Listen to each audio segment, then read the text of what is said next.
So what's going to happen is that the prosecution will submit a sentencing memorandum, the defense will do the same, and the prosecution will argue that there are aggravating circumstances here. The prosecution, I think, will argue that there is evidence that and facts that the jury heard, which are related to the crimes that he was convicted of, that indicate that there should be prison time in this case. Gan deal has shattered the long-standing silence, and the aftershocks are rattling the industry from coast to coast. Within private circles, the hip-hop elite is spiraling into quiet chaos, not because Deal is some bitter ex-employee with an axe to grind, but because he was deeply embedded in the machinery right there, in the heart of it all. Now, he's pulling back the velvet curtain, naming names, and linking Diddy not only to a sprawling human trafficking network currently under federal scrutiny, but also to one of music history's most infamous moments. They did not want East Coast rappers to get big. They were suppressing all new artists that was coming out of New York. Jay and Diddy was doing that. These aren't vague innuendos or secondhand tales. Deal claims Diddy maintained intimate connections with both law enforcement and underworld operators, straddling both sides in a murky dance of power, control, and plausible deniability. If these claims bear truth, the fall of this mogul isn't just a celebrity unraveling, it's the collapse of an empire allegedly fueled by manipulation, surveillance, and intimidation. Deal paints Diddy not as someone hiding secrets, but as the embodiment of the secret itself. Down. That's one reason, other than the Irv Gotti that 50 was going through and the poison they was putting in about 50, he had to go elsewhere to California or with Jay and not with Dre and Eminem to get a deal. A figure who controlled the chaos while remaining untouched. And now, with federal cases heating up and the court system knee-deep in explosive accusations, the consequences are unfolding in real time. One of the most alarming twists came when federal prosecutors admitted in court that a key witness, referred to as Victim 3, has vanished. She isn't dodging subpoena, she's simply gone. No known location, no messages, no trace, just silence. And her testimony, which reportedly included damning details of abuse, coercion, and secret recordings allegedly set up by Combs, may now never be heard. The timing is sparking whispers too loud to ignore. Is that New York rappers was getting 80 to 100, 800 to 1.2 million, or some larger than that, and sign with labels back then. Did someone ensure her silence? Legal analysts are now likening this saga to a high-gloss version of the Ghislaine Maxwell case, except this time it's wrapped in tailored suits and platinum-selling records. Former insiders even described Diddy's longtime chief of staff as playing a Maxwell-like role, orchestrating events, recruiting escorts, and managing NDAs like a fixer balancing hush money. Allegations include film sessions where women were forced to perform under surveillance with threats of exposure used to enforce obedience. In one jaw-dropping discovery, federal agents reportedly found over 1,000 bottles of baby oil during a mansion raid, hinting at a well-oiled, systematic operation. But the past is unraveling from more than one direction. Squay Knight, from his prison cell, and with nothing left to shield, is now backing up some of these long-suspected narratives. He's allegedly corroborating the theory that Diddy put a bounty on Tupac Shakur's life, some said to be in the millions, just to eliminate a perceived threat. In unsealed documents from the Shakur investigation, Diddy's name appears more than 40 times during an off-third court police interview with Keefe D. The last living suspect in the 1996 Vegas shooting, Keefe D reportedly told investigators that Diddy didn't just hint at violence.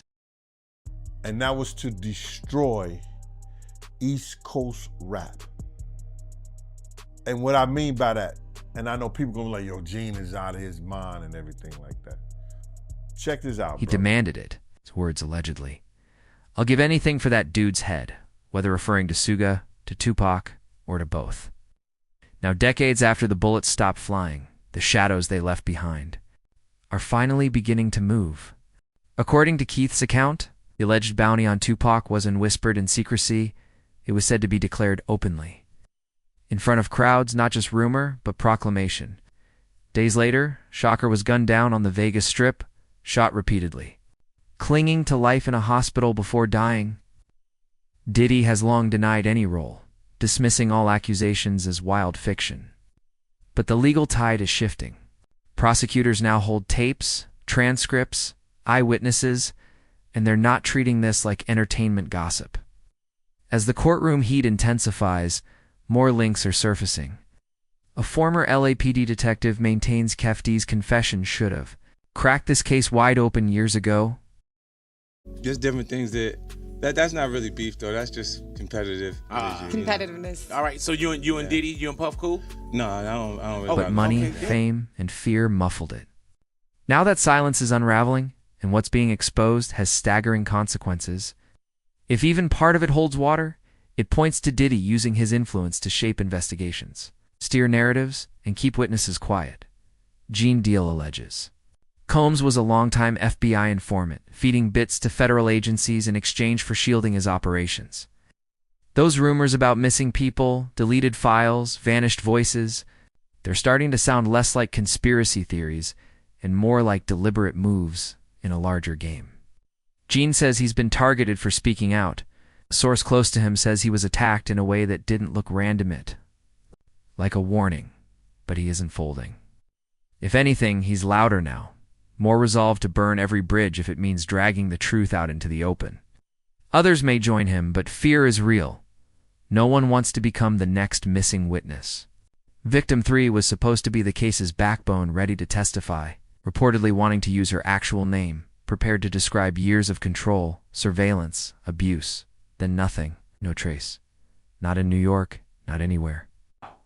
No response from Am. Her legal team. Prosecutors might have to move forward without her. A woman willing to blow open the entire case just ... disappears. The implications are chilling. People inside the courtroom believe this absence could shake the foundation of the trial.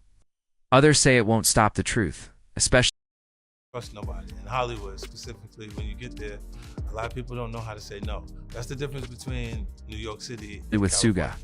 Knight, Gene Deal, and mounting records aligning. This isn't just about a vanishing witness. It's about the man who may have engineered an empire through fear, coercion, and secrets. Diddy continues to deny all allegations. His legal team says the infamous parties were consensual, the footage irrelevant, the claims exaggerated. Prosecutors aren't swayed. They claim the evidence, video, testimony, contracts is enough to bury careers. And this witness isn't the only twist. Federal agents reportedly discovered that Diddy was using jail phones to communicate with outside contacts in coded three-way calls, orchestrating witness tampering from behind bars. Not panic, precision. That kind of coordination signals. Jay-Z got his ass whooped by his sister-in-law on camera. What's her name? Solange. He got his ass. The feds ain't step in and do nothing.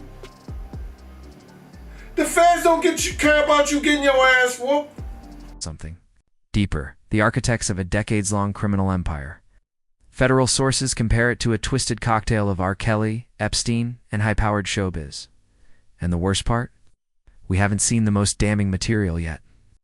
Authorities are still combing through hard drives, surveillance logs, and wiretap data that could link the trafficking allegations directly to decades-old LA bloodshed. Suge Knight, still behind bars, is allegedly willing to testify. He's already claimed that what he knows could obliterate Diddy's public image permanently. And when Keith was asked whether Diddy feared Tupac, he didn't hesitate. He said Diddy wanted him dead. No price mentioned, just intent.